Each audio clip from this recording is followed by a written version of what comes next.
Okay, this is our second night presentation at Good News Bible Church in Coldwater, Michigan with Pastor Ken Billsborough.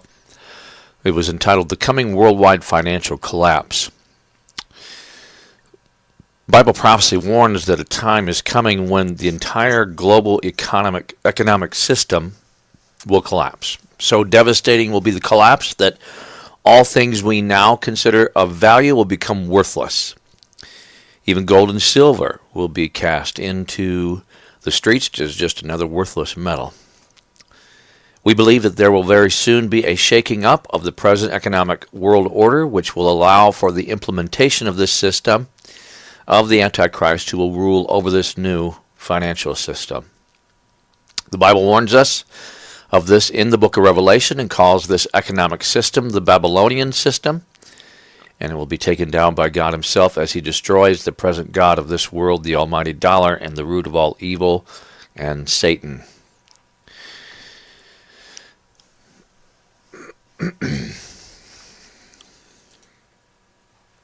Well, I don't understand why we're not advancing. There we go.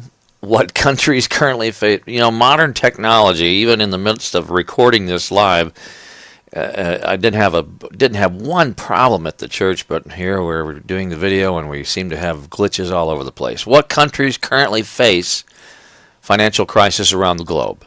Central banks across the globe, from the ECB to the United States, Federal Reserve to the Bank of Japan, have been required to pump liquidity into their economies to keep them afloat since the collapse of the Lehman Brothers and the ensuing global financial crisis of 2007. In 2009, more than 26% of businesses globally cited a shortage of long-term finance, working capital, and the cost of finance as constraints on their growth prospects. Each of these factors fell between 2010 and 2011, and this trend has continued into 2012 and 2013, with 22% of businesses globally citing all three factors, according to the Grant Thornton International Business Report. So, just how much debt has the world accumulated? Well, we'll look at the U.S. debt. This was a video that was presented by a company, a video group called Demonocracy.info. You can view the video on YouTube, and we'll have a link to it once we get the presentations completely uploaded. I'm not going to take the time and show the video now. So, let's take a look at some of the countries that have debt. Russia, the motherland, is doing great. Russia, compared to its large economy, holds barely any government debt, only 2.5% of economy or GDP. Russia's government benefits from a large export surplus to pay for government's expenses. The export surplus comes mainly from exporting natural resources, including natural gas and oil. Most of it, natural gas, going directly to the EU. They control the entire market of the EU with natural gas, and they have several 13,000 feet deep oil wells, and they've been pumping out oil. So Russia is doing very well. Now, the graphic on the bottom hand of the screen here, in this area right here, the graphic shows these, all of these are $200 million pallets of $100 bills, and on the semis also. Just in representation, to show you what $45 billion would look like, it would be $200 million in $100 bills stacked on 4x4 pallets. Interesting. Okay, Canada. Canada would be next. Canada has a $1.5 trillion or 15.77 billion USD United States dollar economy.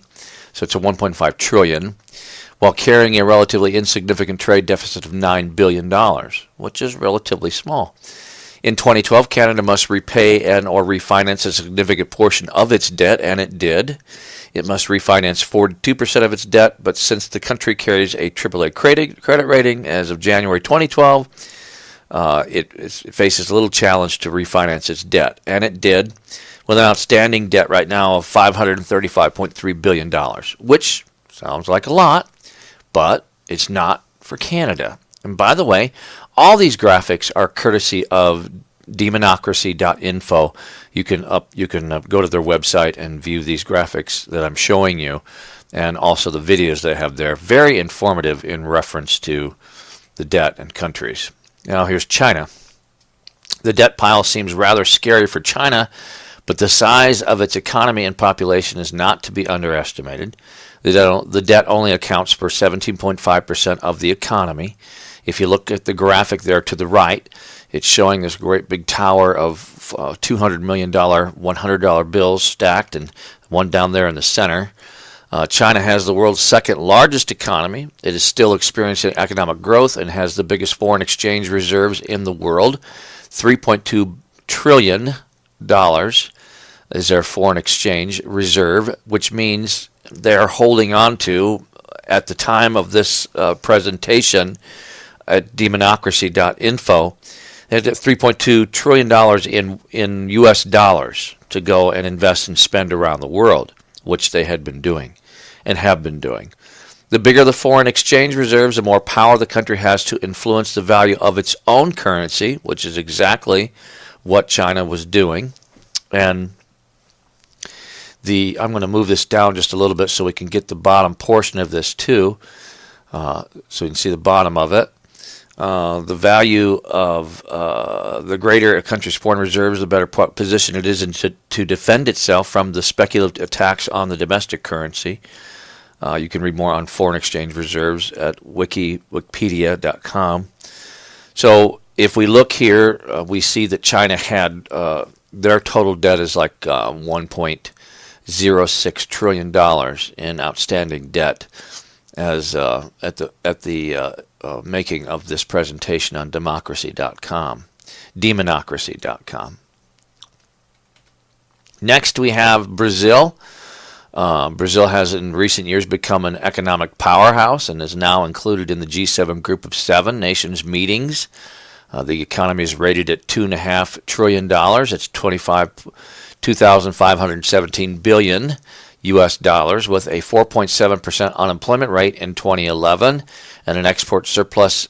It is doing rather well. Was doing good in 2011, good in 2012. Some economic woes in 2013, but nothing in comparison to some of the other countries. India, they've been doing fairly well also. It's rather poor if you look at the individual income, but because of its large population, it is a significant economic powerhouse in the world. It has racked up a debt of 71% of economy. That was in 2011, which is more than the 60% debt-to-economy ratio set by the EU for economic stability standards. So their overall ratio of debt stands at right around $1.2 trillion, according to the latest statistics that was there at demonocracy.info. Next, we have the United Kingdom. And the United Kingdom has a large economy of $2.4 trillion, but now holds debt in the size of 75% of the economy, which is more than 60% maximum debt-to-economy ratio set by the EU for the economic stability standard. As of January 2012, the UK held a AAA credit rating, but has a staggering gross external debt of $8.9 trillion. That's not shown here on this graphic. The private sector of UK, the people, businesses, etc., are highly indebted, only surpassed by the United States itself. A high debt slows economic growth, and it is reflected in the slow 0.9% growth of the economy. This was in 2011. It has been much slower in 2012 and of 2013 thus far also.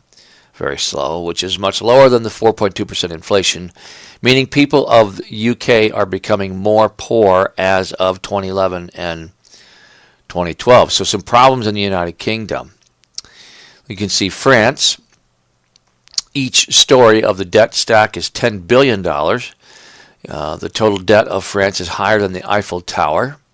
The French are among the countries attacking Greece and pigs for their bad economic behavior, but are increasingly finding themselves in the same economic situation. Their credit rating was downgraded from AAA to AA here last in 2011. Recently they held in 2011 an 83.5% debt-to-economy ratio. definitely above the 60% set for the EU by the EU. French banks are also among the financially weak banks that pose a danger to the French economy. Of course, when this was made, the 2012 situation with the EU, France is among one of the countries that are listed in the EU that needed to have money to be bailed out. Their economy is still on the downswing. Italy has some significant problems. Italy's economy is considered weak and too indebted for safe financial operation. The ratio was 118.1% in 2010 to the economy, far above the 60% limit set by the EU. They had a giant repayment and refinance of $428 billion of its debt in 2012, with strong fear that it will have problems finding lenders, but they did. Germany helped bail them out. Their credit rating agencies say the outlook for Italy is negative, which means their credit rating will be downgraded in the future as the debt takes serious toll on the economy and to try to struggle to pay back their debt. And Italy is in serious trouble as of 2013 with the EU. And of course, it's scared investors away. Germany has really been enjoying, a considered flagship of the Europe economy, has been enjoying a relatively low debt ratio. They have about $2.6 trillion in debt of their economy. They hold a 78.8% debt ratio to the economy. It's still above 60% set by the standard, but they've been there using part of that money during this time frame, 2011 and 2012, to bail out some of the other countries there in the EU. And then we come to the United States. I want you to take a look at that graphic in the presentation of this, of what this looks like. Okay.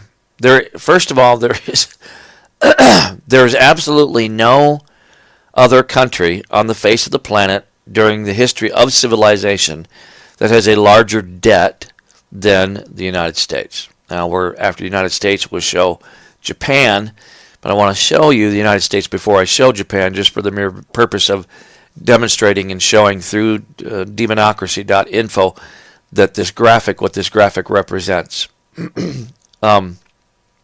Remember that each one of those pallets on the semis and each one of the pallets that are stacked in the background of Washington, D.C.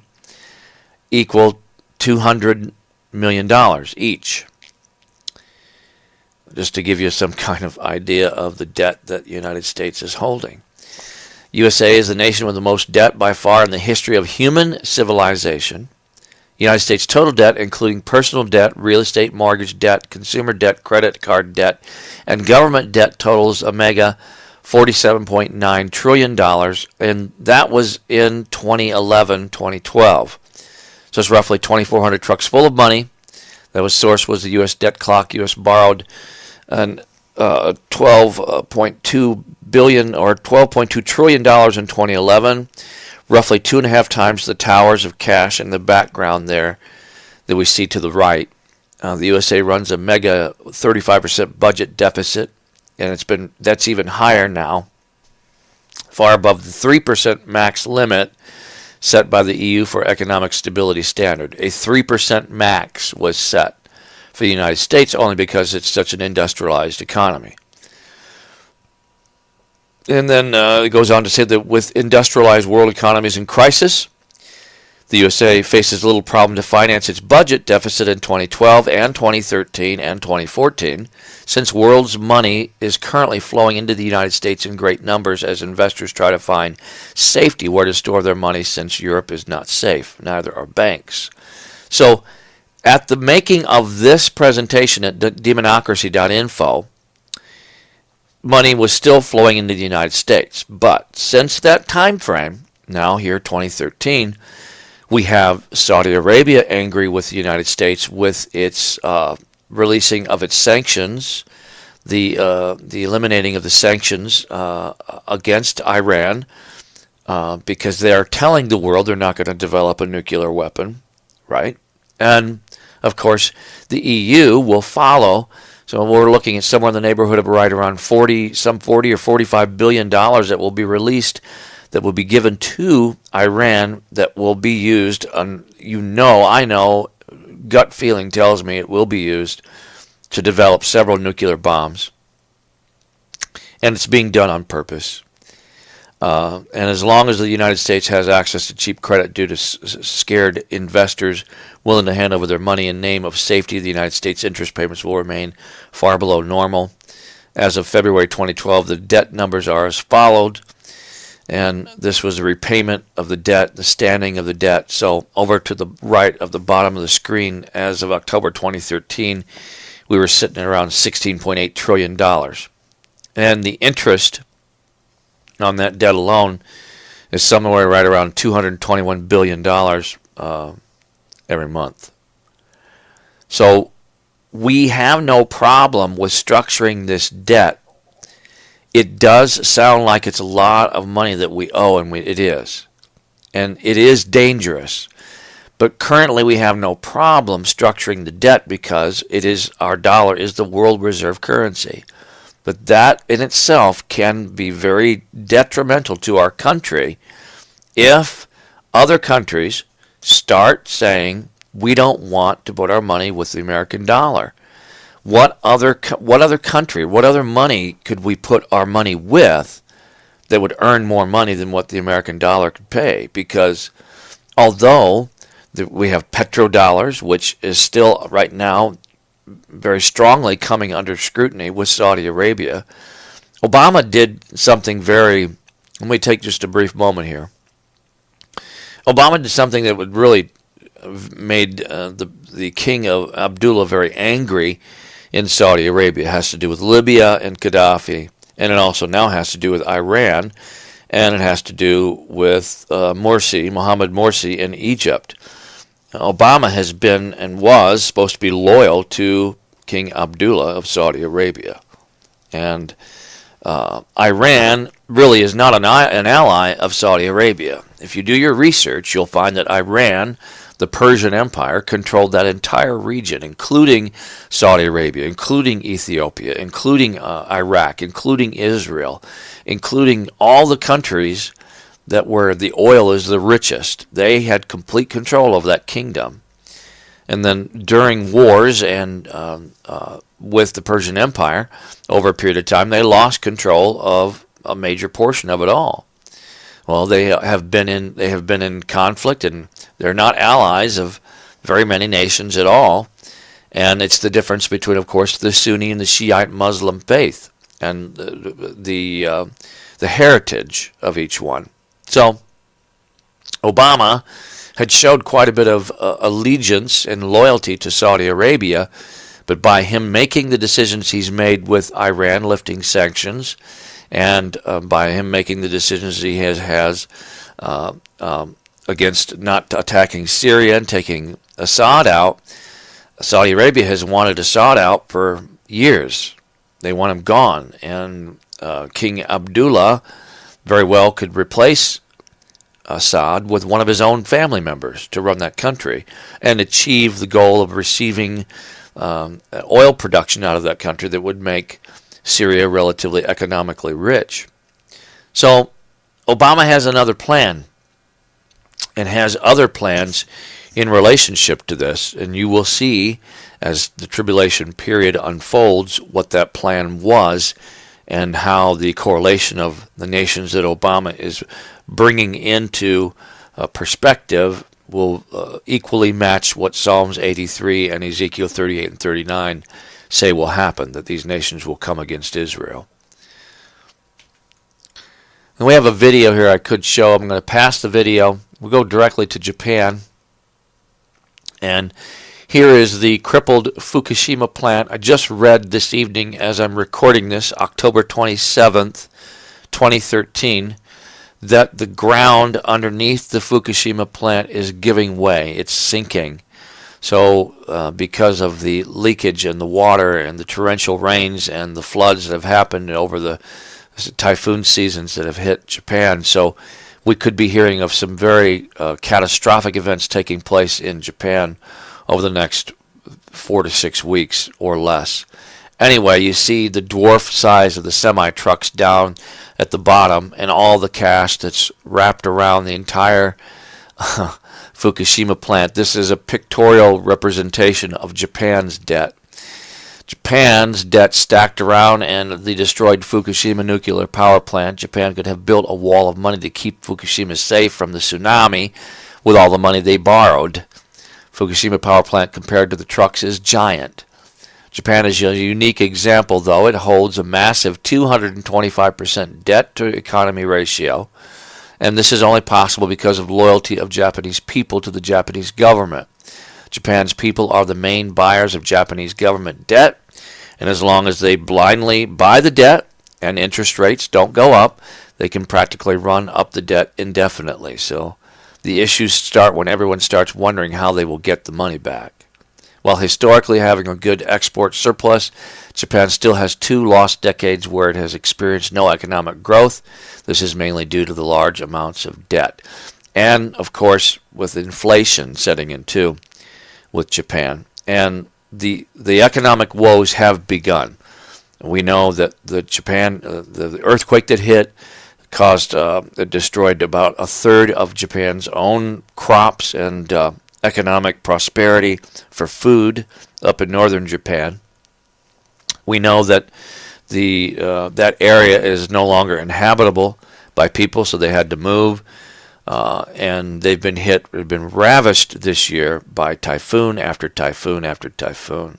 So it's been a very bad year so far for Japan economically, and currently, as the production of this video, October 27, 2013, China and Japan are at odds with each other in reference to some mineral-rich resources, gas and oil, also off these islands that are in between Japan and China. So there is some military rumors floating around that Japan and China may exchange some gunfire. We know that there was Chinese planes in a no-fly zone in Japan, and they claim that if anything else happens, that's going to be an act of war. So we have wars and rumors of wars starting with the kings of the East, as specifically specified by Jesus in Matthew chapter 24. I'm going to skip that video and we'll go directly to this other information here. Again, these videos will be uploaded to the YouTube channel so you can watch them at your leisure. The Fed says it plans each month Our Fed says it plans each month to buy $40 billion of agency mortgage-backed securities, which are supported by government-sponsored enterprises such as Fannie Mae and Freddie Mac. The Fed says the buying will continue until the labor market improves substantially. We were thinking that the Fed was going to taper off here a couple of months ago, but they decided not to. Now again, if you are a follower of the stock market, and if you're a follower of what's been taking place in the stock market, what's happened since 2007, you're going to find that this is substantially another huge bubble that's being created by the Fed, basically doing the same thing what these other banking institutions were doing. Well, not robo-signing or fraudulently creating mortgages, but as the Fed buys each month these $40 billion of agency mortgage-backed securities, the reason why they're doing that is part of that is from the banks that have been holding on to the excessive inventory. Now, what were they going to do with it? The market did not provide the necessary leverage for the sales of all these foreclosed properties. There were some that were sold. There was definitely alleviation of the market inventory, but this was another way that the Fed could get rid of the inventory that was on the market. They were buying these mortgage-backed securities, and since the banks owned the properties, then they can basically set as long as they needed to set indefinitely, forever, until the bank was ready to sell the property. So, unlike mortgage-backed securities that hold jumbo or subprime loans, agency mortgage-backed securities carry at least the implicit backing of the government. So hold on there. That means that if the home market soured and owners defaulted on their loans, mortgage bond holders would still get their money back from the government, who has no money. It also means that if the houses never sell and the bank still holds on to them, these mortgage-backed government securities are backed by the federal government. Now, we don't have any money to back it. The government doesn't. How are they going to back something they don't have money for? Stop and think about that. With a $17 trillion debt, where's the government? Well, of course, they just turn on the printing press, right? I mean, the Fed says, okay, money's been made. We've held on to these mortgage-backed securities. We've been pumping the economy full of, we've been buying these mortgage-backed securities. They're coupled by the banks. The banks have been selling them to the Federal Reserve to help eliminate, or on paper, eliminate and alleviate the debt process of the mortgage, the homes that are in these foreclosure inventories, and to make it look better. So it's been propped up.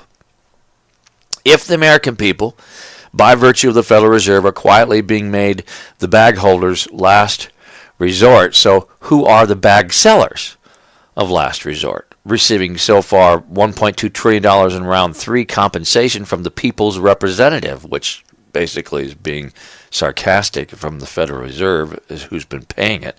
Who are these mortgage bondholders that keep tossing the Fed, i.e. us, the guarantors of Fannie Mae and Freddie Mac and Ginnie Mae buybacks? All these MBS hot potatoes that no one cares to hold still. In other words, who are these high rollers in the Wall Street woodwork? So here's part of it. U.S. mortgage bond investors have been quietly banding together to gain the long-sought power needed to challenge loan servicers over losses the investors claim resulted from violations in security contracts.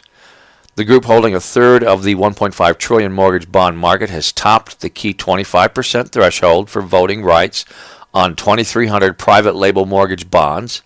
This was said by Talcott Franklin, a Dallas-based lawyer who is shepherding the effort. He says reaching that threshold gives holders the means to identify misrepresentations in loans and possibly force repurchases by banks, he said. So, in other words, this group found out what the banks were doing. This group has found out what the Fed's been doing. And they're saying, well, we have a 25%. They've been buying them themselves, investing it themselves, and selling it back to the Fed. They have a 25% vested investment now. So now they have a little bit of say-so on what's going on. And if something should happen, then it doesn't leave the American taxpayer holding the bag. It means that these mortgage bonds, these treasury bonds, would have to be bought back by the banks who sold them in the first place. The problem with that, folks, is that not only were these toxic assets, these are being coupled in with the mortgage-backed security bonds. The Fed makes money on this. They're not just going to buy these mortgage-backed security bonds and foreclosed properties that are part in it. They're not just going to buy it at a whim for no reason at all. They're making money on this. And how are they making the money? They're doing the same thing what they did before, only it's the Federal Reserve doing it. The Ponzi scheme that was going on from 2001, 2002 to 2007, where the banks were making a mega bucks selling all these mortgages, the brokers were packaging them up as investments and selling them around the world. Well, the Fed's doing the same thing again now. Instead of the banks doing it, it's the Fed doing it. Seriously. So we're going to have another bubble down the road, and it's not going to be too far down the road from what we see. I'm serious. All right. The following are 10 scenes from the economic collapse that is sweeping across the planet. Here's something to take a look at. 27% unemployment, 60% youth unemployment in Greece. Those are real numbers. Economic depression in Europe just continues to grow worse with each passing month, according to the Daily Mail. The unemployment rate in Greece has nearly tripled since 2009. Greek youth unemployment rose above 60% for the first time in February, reflecting the pain caused by the country's crippling recession after years of austerity under the international bailout. Greece's jobless rate has almost tripled since the country's debt crisis emerged in 2009 and was more than twice the Eurozone's average unemployment reading of 12.1% in March, while the overall unemployment rate rose to 27%, according to Statistics Service data released on Thursday. This was a couple of weeks ago. Joblessness among those aged between 15 and 24 jumped to 64.2% in February from 59.3% in January. So we're talking a couple months ago, several months ago really, back in the beginning of the year. Detroit, Michigan, insolvent and is rapidly running out of cash. If we go down to the second paragraph, Detroit may run out of cash next month and must cut long-term debt and retiree obligations, according to the emergency financial manager Kevin Orr's preliminary plan to save Michigan's largest city from bankruptcy. Unfortunately, that's not happened. They had to file bankruptcy. $8 billion of debt, most of it in pension. Economic despair in France. France is going down the same path that Greece did. Spain, Portugal, and Italy have gone. The following is an excerpt from the recent article in The Economist. Helder Pereira is a young man with no work and few prospects. He's a 21-year-old who failed to graduate from high school and lost his job on a building site 4 months ago. With his savings about to run out, he has come to his local unemployment center in the Paris suburb of Sevran to sign on for benefits and to get help finding something to do. He'll get the cash. Work is another matter. Youth unemployment in Sevran is over 40%.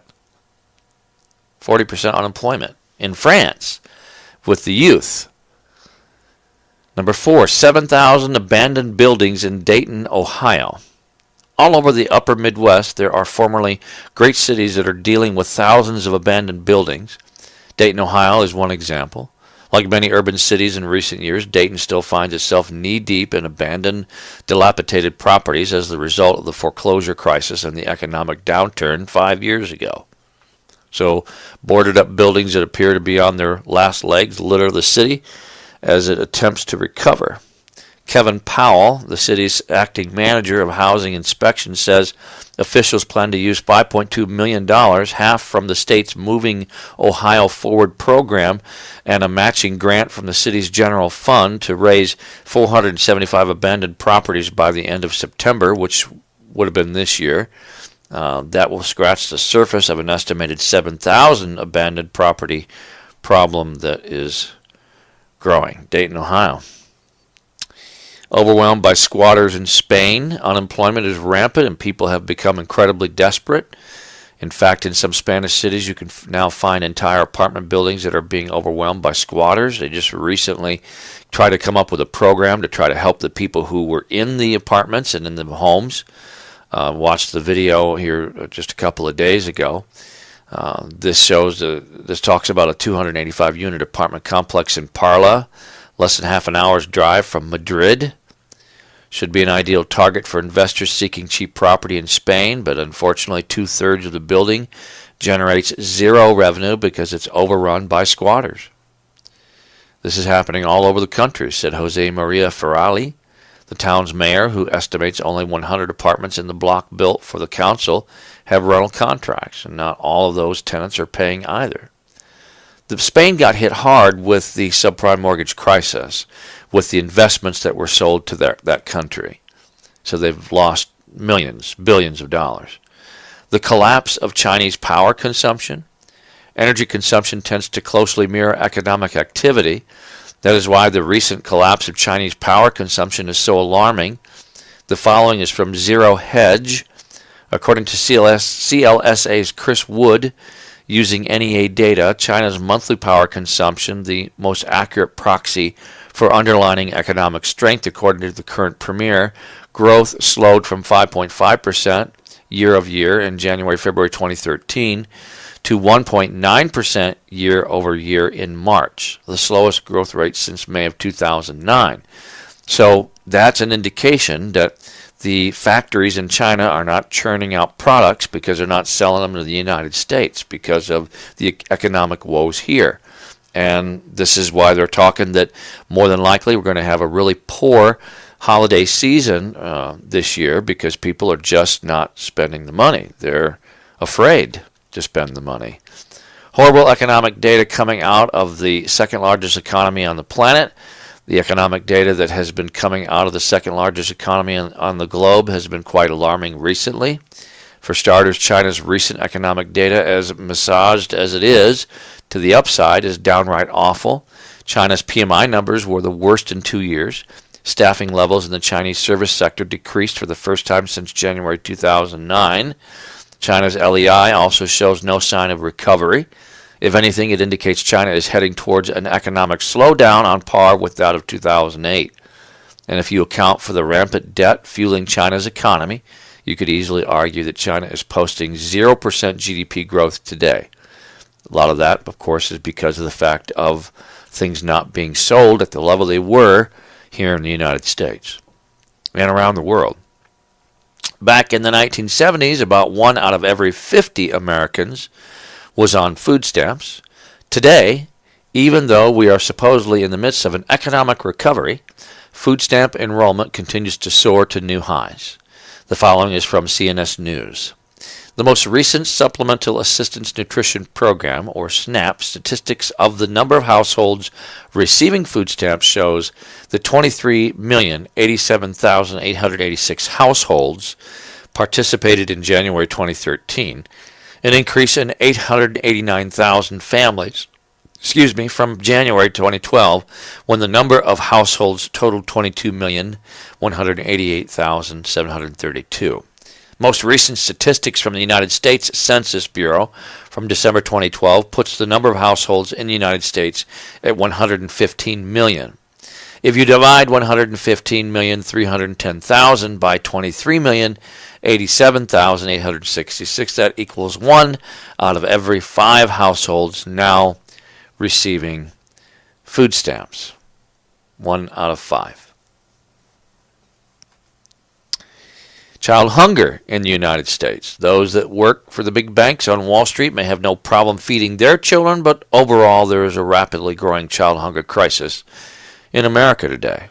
Just check out the following statistics from one of my previous articles that we've written about. For the first time ever, more than 1 million public school students in the United States are homeless. That number has risen by 57% since the 2006-2007 school year. I just gave a ride to a young man, a job interview. I walked out of the house, just got home from work and walked out and went and retrieved my trash bin where we put our trash in. And he was walking and he says, "How are you today?" I said, "Pretty good." He says, "Are you getting ready to leave?" And I said, "No, I'm not. I just got home." He says, "Oh." And he continued to walk, took a few more steps, and he stopped. And he said, "Well, do you think maybe you can give me a ride?" And I turned around and I looked at him and I walked up to him and I said, "Well, let me ask you a question. Why are you asking me to give you a ride?" And he said, "Because I don't want to walk." Well, you can understand, his interview was about 5 miles away, and so he had showed some determination. He said that he was going to a job interview, and he was leaving an hour early. He had to walk 5 miles to get there after I had talked with him. And I said, "Well, sure. I don't know, what's your name?" His name was Zach. And I said, "Well, give me a couple of minutes, and I'll give you a ride." This 18-year-old kid, just graduated from high school. And so I said, "Lord, this is an opportunity for me to talk." So I explained to him about when I was in high school and talked to him about wrecking my car and shared the Lord with him. And haven't seen him since. He hasn't knocked on the door or come over, but I'm sure that the Lord will direct me to him later on down the road. In Miami, 45% of all children are living in poverty. In Cleveland, more than 50% of all children are living in poverty. According to a recently released report, 60% of all children in the city of Detroit are living in poverty. So, number 10, The tremendous suffering of hundreds of millions of desperately poor people that we really never hear about here in the United States. There are billions of people around the globe that are deeply suffering, but that do not have a voice. We usually never hear about the desperate poverty that these people are living in, but that doesn't mean that they don't exist. The following statistics that Stephen Ludman recently compiled should shock and alarm you. At least 80% live on less than $10 a day around the world. At least 80% live on less than $10 a day. Over 3 billion people live on less than $2.50 a day. Over 3 billion people. That's about half of the world's population lives on less than $2.50 a day. More than 80% live in countries where income disparity is increasing. The poorest 40% of world population has 5% of global income. The bottom fifth has 1.5%. The top 20% has 75%, according to UNICEF. 22,000 impoverished children die daily. They die quietly in some of the poorest villages on earth, far removed from the scrutiny and the conscience of the world. Being meek and weak in life makes these dying multitudes even more invisible in death. An estimated 28% of children in developing countries are underweight, malnourished, and or stunted. How can so many people be living like that in a world with such wealth? And sadly, things are going to get much worse. The economic and financial systems of the world are rapidly breaking down, and in a few years, these are going to look like the good old days, and a growing number of people are starting to realize the direction that things are headed.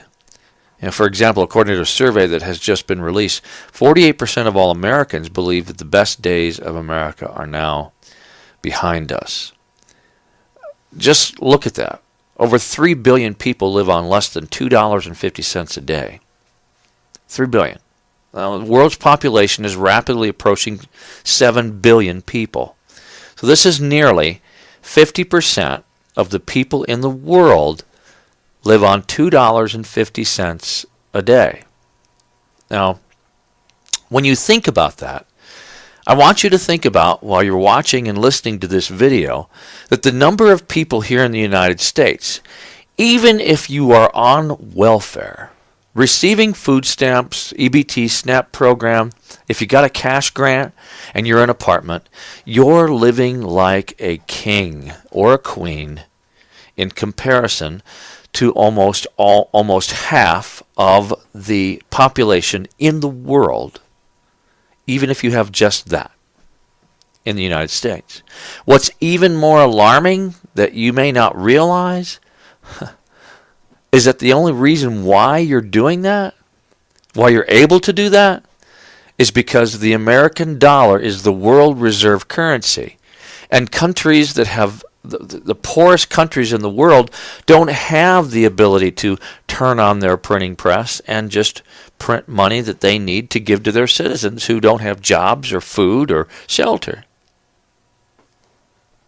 And America has forced all these countries around the world, because of its military might and because of its economic standing, it's forced all these countries around the world to be the world reserve currency, has been accepted to be that through the United Nations, and everybody has to pay for everything in United States dollars if they want to sell to the United States. See, if you're a poor country, and you have any manufacturing at all, that's the place to sell the product. Your own people can't afford to buy it. You manufacture it, you send it overseas, and sell it to the United States. And any of the companies that make the stuff, they get rich. And the people who have to make it get paid pennies on the hour to make it because they're poor. They wouldn't want to make them any more richer than what the companies are. But people are wising up.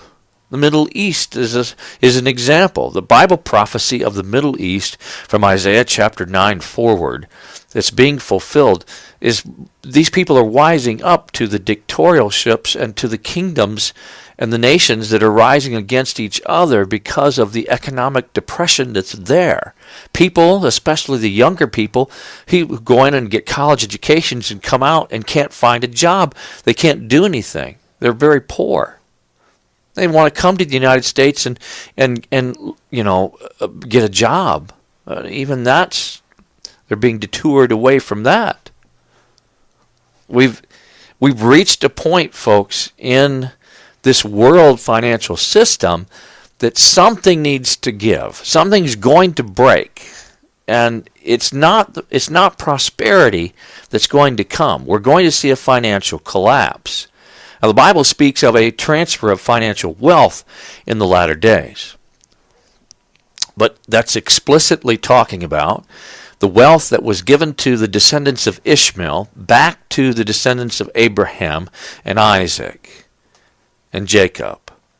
See, the descendants of Ishmael were given wealth beyond their belief and their imagination because God said he'd take care of them, but they would not inherit the land.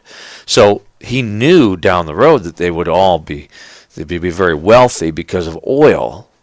These kingdoms that monitor these countries that turn into kingdoms, they're the ones who are they're a gluttony for the wealth. They keep the wealth and they keep people poor.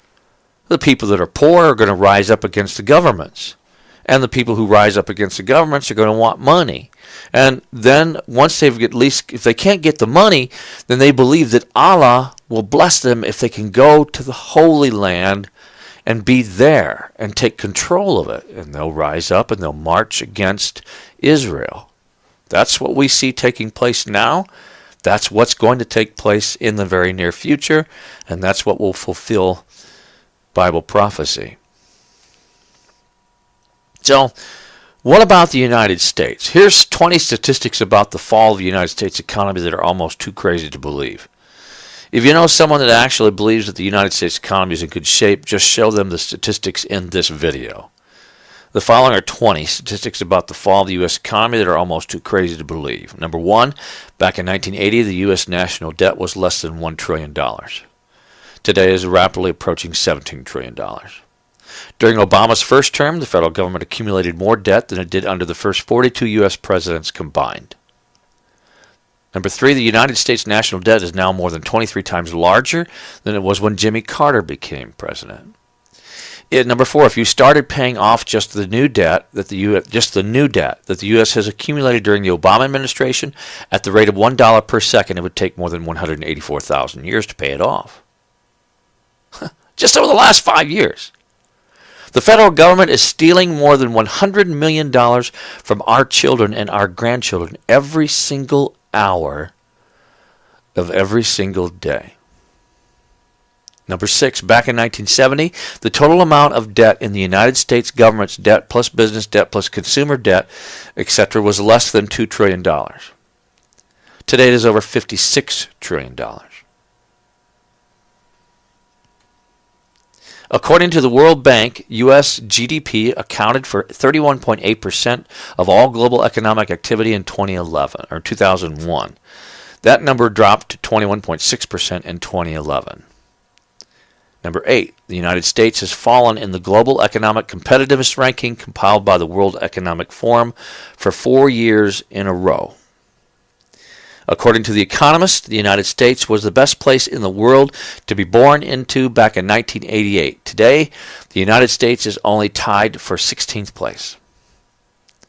Number 10, incredibly, more than 56,000 manufacturing facilities in the United States have been permanently shut down since 2001.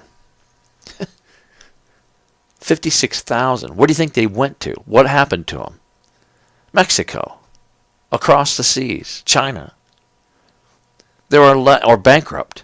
There are less, number 11, there are less Americans working in manufacturing today than there was in 1950, even though the population of the country has more than doubled since then.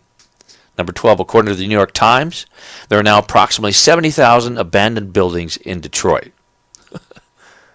And trust me, I know. I see the newspaper. I'm 100 miles from Detroit. When NAFTA was pushed through Congress in 1993, the United States had a trade surplus with Mexico of $1.6 billion. By 2010, we had a trade deficit with Mexico of $61.6 billion. And it's just amazing that with NAFTA and all that talk about, working together with Mexico, that our trade deficit was only $6 million, with an M, $6 million, for the entire year in 1985. And today, in 2012, last year, when NAFTA was pushed, I'm reading the wrong one. When NAFTA was pushed through Congress in 1993, the United States had a trade surplus with Mexico of $1.6 billion. By 2010, we had a trade deficit of Mexico, $61.6 billion. So it was 100 times. It was more than that. It was like 60, I don't even know. $1.6 billion versus $61.6 billion, like 60 times the amount of trade deficit with Mexico. Number 14, back in 1985, our trade deficit with China was approximately $6 million. That's with an M for the entire year.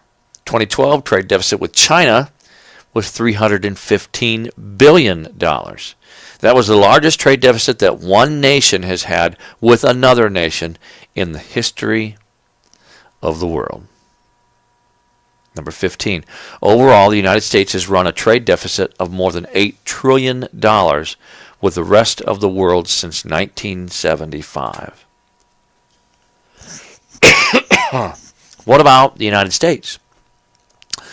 Number 16, according to the Economic Policy Institute, the United States is losing 500,000 jobs to China every single year. Every single year. Unemployment will go through the roof, has been going through the roof. Why? Well, there's part of the reason why. Number 17, back in 1950, more than 80% of all men in the United States had jobs. Today, less than 65% of all men in the United States have jobs. Just a little over half, 65%. Number 18, at this point, an astounding 53% of all American workers make less than $30,000 a year. That's the new middle income class. That's the new middle class. An astounding 53% make less than $30,000 a year. Number 19, small business is rapidly dying in America. At this point, only about 7% of all non-farm workers in the United States are self-employed. That is an all-time record low. And number 20, back in 1983, the bottom 95% of all income earners in the United States had 62 cents of debt for every dollar that they earned. By 2007, that figure had soared to $1.48 of debt for every dollar that they earned. Bible prophecy regarding a unified one world government is well on its way to being formed. What should Christians do to prepare for this collapse? Does being a prepper show a lack of faith in God? Should good Christians reject prepping altogether? Listen to this. Yesterday, someone actually accused me of being anti-faith because I am encouraging people to prepare for the coming economic collapse. This person believes that if I had faith, then I would make no provision for what is ahead and simply trust in God's providence alone. So is that person right? Is it really anti-faith to prepare for the coming economic collapse? Should the Lord tally? Should we have to go through this? So I spent quite a bit of time thinking about these questions today. Of course, this happened during our revival.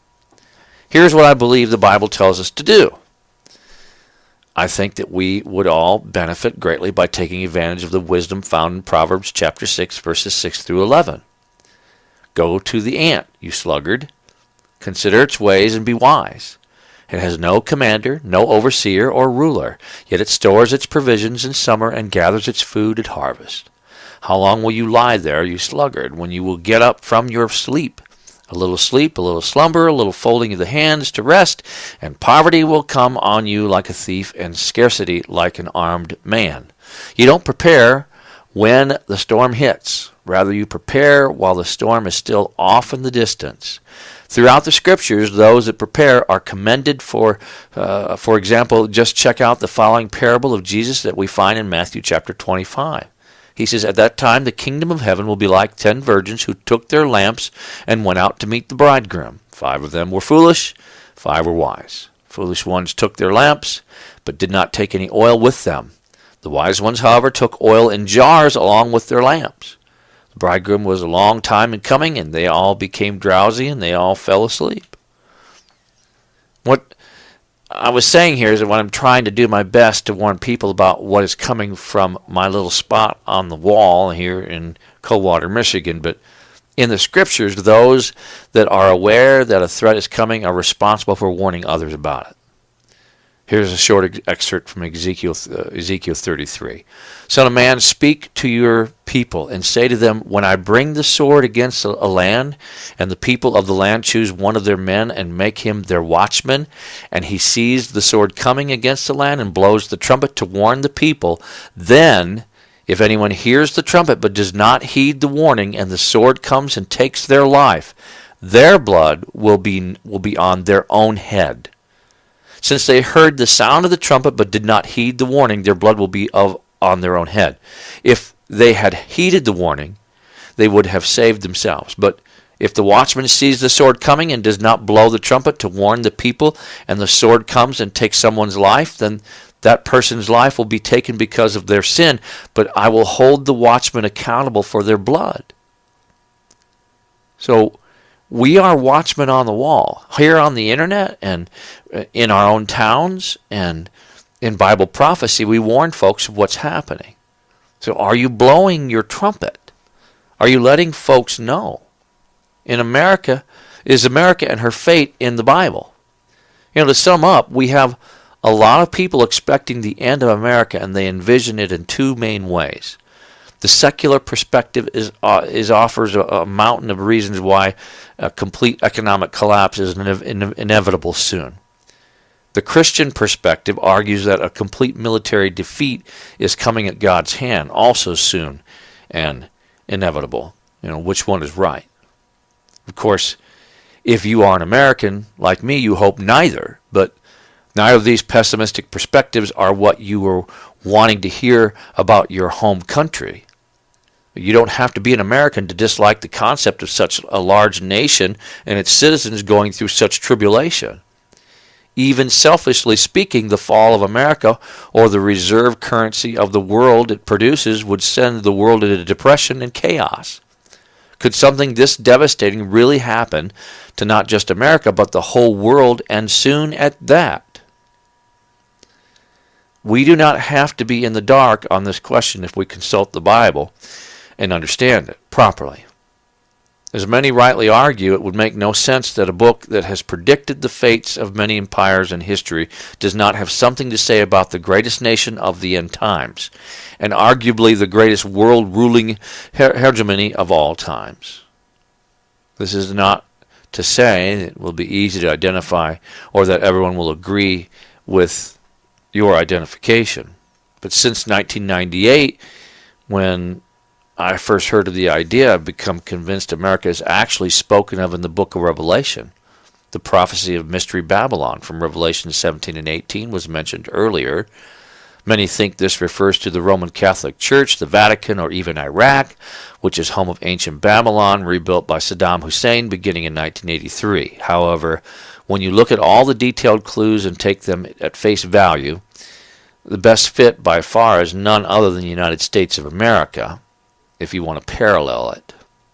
Revelation 17 and 18, along with the parallel of Jeremiah 15 and 51, describe a nation that is a reigning military power. Jeremiah 50:23, hammer of all the earth, the last superpower, main importer and consumer of goods. Revelation 18, verse 11, huge corrupter of the rest of the world. Revelation 18:3 and 4, America's movies, TV, music, websites, and drugs are distributed globally. Did you know that when ships coming into the harbor facilities of New York City make their final approach to the harbor channel shipping lanes, they have to come in from the south, heading due north, straight for a spot on Long Island called Babylon. Yep. The city of Babylon, New York, features a tall water tower that ship captains use to navigate directly into the harbor channel. They come within a view of Babylon before turning west to head into the ports of New York City. It is from this vantage point that I believe Revelation 18:17 and 19 takes place. Could be, very well. This was a video. Does the Bible predict a global economic collapse? If the Bible does not speak directly about a global economic collapse, why have prophecy teachers have always taught there would be one? Because just as the doctrine of the Trinity is never spelled out for us, it is undeniably there. An economic collapse is there too by implication. One only has to read the book of Revelation to get a glimpse of what's coming. There will be wars, pestilence, famine, and terrible natural disasters like massive earthquakes, unprecedented drought, heat waves, and humongous hailstones. Revelation 6 releases the four horsemen of the apocalypse. Number 3 mentions food prices. When the Lamb broke the third seal, I heard the third living being say, "Come," and look, and up saw a black horse, and its rider was holding a pair of scales in his hand. And a voice from among the four living beings said, a loaf of wheat bread, or 3 loaves of barley for a day's pay, and don't waste the olive oil and the wine. This rider on the black horse takes prosperity from the earth and replaces it with famine and hyperinflation. The book of James doesn't mince words when it says in chapter 5, "Look here, you rich people, weep and groan with anguish because of all the terrible troubles ahead of you. Your wealth is rotting away, and your fine clothes are moth-eaten rags.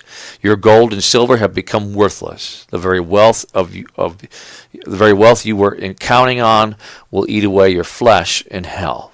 This treasure you have accumulated will stand as evidence against you in the last days." These scriptures, among others, paint a bleak economic picture, but Revelation 13:16 through 17 is the clincher. He, or the Antichrist, required everyone, great and small, rich and poor, slave and free, to be given a mark on the right hand or on the forehead, and no one could buy or sell anything without that mark. Well, we don't know about you, but most people would probably balk at giving up their money in exchange for a mark. Unless, of course, their money didn't cut the mustard anymore. The Bible makes it clear, folks, these judgments will encompass the entire planet. And who could have guessed 2,000 years ago we'd end up with a global economy? So, what have you done to prepare? First of all, do you know Christ as your Savior? Do you have the reassurance of salvation through Christ? Is your church prepared for a financial crisis? Have you tithed your 10% and made sure that a benevolent fund is available for the widows and orphans and children who need food in your church? And we implore you to get ready now. Don't waste any more time. 10% is important to tithe. Now, I don't believe that you can tithe more than 10% if you want to. If you want to tithe less than 10%, that's your business too. 10% should really be a minimum. If you think about all the money that you accumulate, 10% is really not that much. And just this week, all this week, I spoke with Pastor Ken at Good News Bible Church in Coldwater, where we live, and was talking about churches. We had a Lutheran Reformation church close its doors. The Wesleyan church here in town closed its doors. We have churches that are closing their doors in our small little community because people aren't going. They don't have any support. They don't have any money to give.